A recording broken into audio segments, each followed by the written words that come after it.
Halo, assalamualaikum warahmatullahi wabarakatuh. Selamat kembali di channelnya Pekerja Migran Indonesia yang domisilinya di negara beton ini.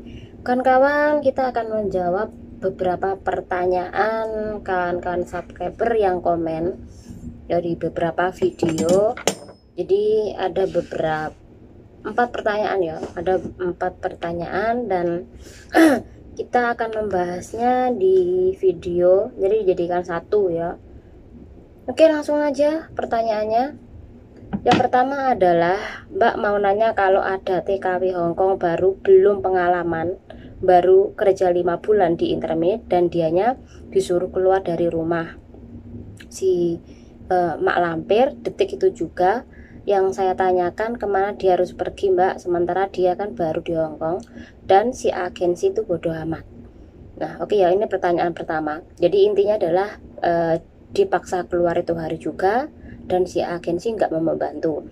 Jadi di sini ada beberapa tahapan yang harus kawan-kawan ketahui. Yang pertama, ketika memiliki saudara atau punya saudara, bahkan Anda sendiri yang diputus kontraknya, padahal Anda baru. Jadi hal pertama yang dilakukan adalah minta bantuan sama agensi. Itu penting banget karena agensi adalah sebagai lembaga penyalur Anda. Jadi dia memiliki tanggung jawab terhadap Anda. Ini yang pertama. Kemudian yang kedua, jika agensi tidak baik terhadap Anda, maka Anda harus ke KJRI untuk menceritakan apa yang terjadi sama sampean. Nah, sebelum Anda ke KJRI, pastikan Anda sebelum keluar dari tempat juragan Anda sudah harus dapat hak-hak Anda, yaitu uang tiket atau tiket, kemudian adalah gaji terakhir, kemudian gaji intermediate. Ingat ya, gaji terakhir.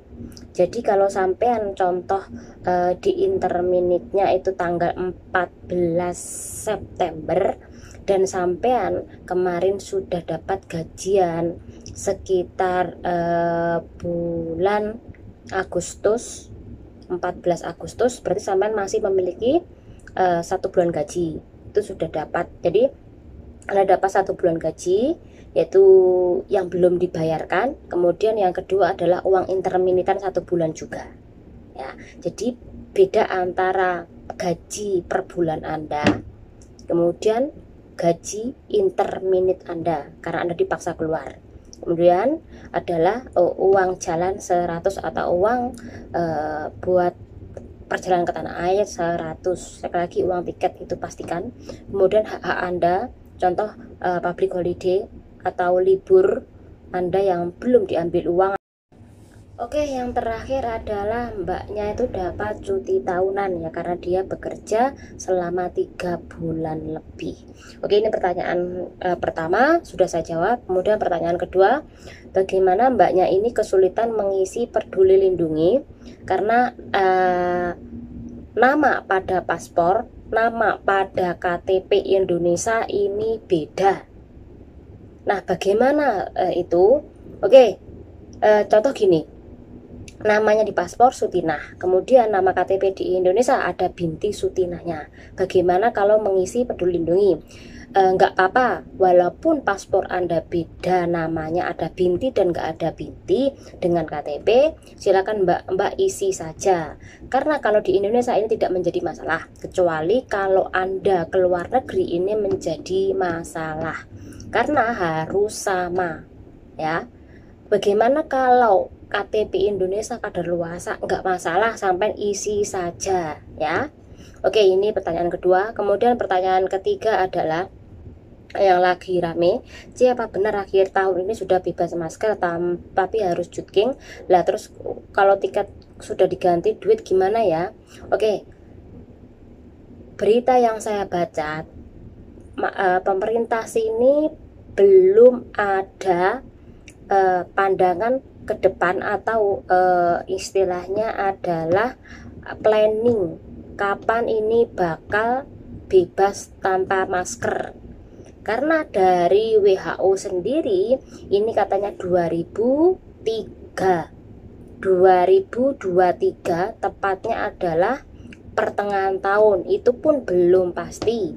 Jadi kalau bulan depan ini mau bebas masker ini tidak mungkin sama sekali. Lawang masalah karantina aja masih dipersulit walaupun nggak ada karantina, tapi tetap aja beberapa persyaratan lainnya ini tetap dijalankan. Anda harus periksa beberapa kali, tes antigen setiap hari, kemudian tes swab beberapa sampai 3 kali, kemudian Anda nggak boleh makan di restoran, nggak boleh ke bar, itu ya. Jadi intinya adalah masih tetap aturan jarak-jaraknya masih diperketat. Jadi tidak mungkin kalau bulan depan ini bebas masker ya. Oke, kemudian pertanyaan yang keempat, aku mau tanya, kalau paspor habis tanggal 15 Agustus 2023 dan visa harus extend tanggal 22 bulan 2, yang aku pertanyakan, aku harus bikin paspor dulu atau extend visa dulu? Makasih C sebelumnya. Oke, tak jawab ya.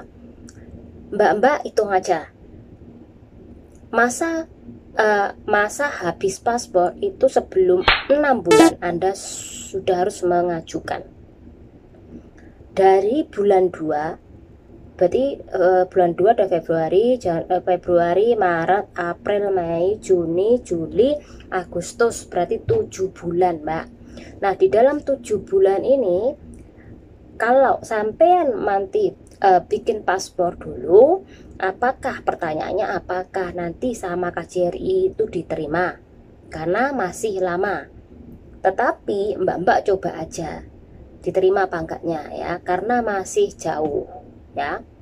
Kemudian yang kedua jawabannya adalah, jadi kalau mbak-mbak ditolak nantinya, berarti mbak harus extend visa bulan 1 2023 ya, Januari.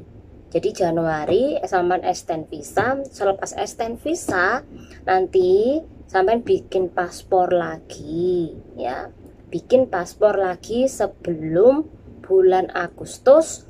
Nah, kalau sampai bikin paspor itu nanti nggak mungkin sampai langsung bikin paspor langsung extend, pasti ada jangka jaraknya, yaitu sekitaran 2 bulanan, 1 bulanan, nanti sampai extend visa lagi.